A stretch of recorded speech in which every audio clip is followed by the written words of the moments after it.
পূর্ণ সংখ্যার লসাগু নির্ণয় করা তোমরা প্রত্যেকে নিশ্চয় জানো, কিন্তু ভগ্নাংশের লসাগু নির্ণয় করা তোমরা প্রত্যেকে জানো কি?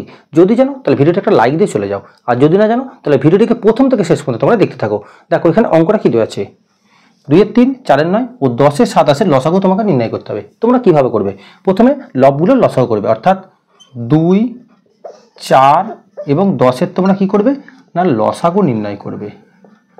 হরগুলো অর্থাৎ 3, 9 এবং 27 তোমরা গসাগু নির্ণয় করবে। এবার দেখো 2, 4 ও 10 এর লসাগু কিভাবে করবে? দেখো এর মধ্যে বড় সংখ্যা কি? 10। এবার দেখো 10কে তুমি বাকি সংখ্যাগুলো দিয়ে ভাগ করতে পারছো কিনা। দেখো 2, 5 এ 10 ভাগ করে যাচ্ছে, কিন্তু 4 দিয়ে তুমি 10কে ভাগ করতে পারবে না। তাই তোমরা কি করবে? 10কে 2 দিয়ে গুণ করে নাও। দেখো 10কে 2 দিয়ে গুণ করলে কত আছে? 20। এবার দেখো 20কে তুমি 4 দিয়ে ভাগ করতে পারছো, তাহলে এই সংখ্যাগুলির লসাগু কত হলো না 20 এলো। এবার হরগুলোর গসাগু অর্থাৎ 3, 9 ও 27 এর গসাগু কিভাবে করবে? এর মধ্যে ছোট সংখ্যা দেখো 3। এবার দেখো 3 দিয়ে তুমি বাকি সংখ্যাগুলো ভাগ করতে পারছো কিনা। দেখো 3, 3 এ 9 হয়, 3, 9 এ 27 হয়, তাহলে এই সংখ্যাগুলোর গসাগু কত হলো? 3 এলো। তাহলে এই ভগ্নাংশগুলির লসাগু নির্ণয় করা তোমরা যদি বুঝতে পারো, তাহলে এই ভগ্নাংশগুলির লসাগু কত হবে তোমার উত্তর কমেন্ট বক্সে জানাও। ভিডিওটি ভালো লাগলে লাইক করো এবং এই জাতীয় নিত্য নতুন ভিডিও টিপস পেতে অবশ্যই চ্যানেলটিকে সাবস্ক্রাইব করো।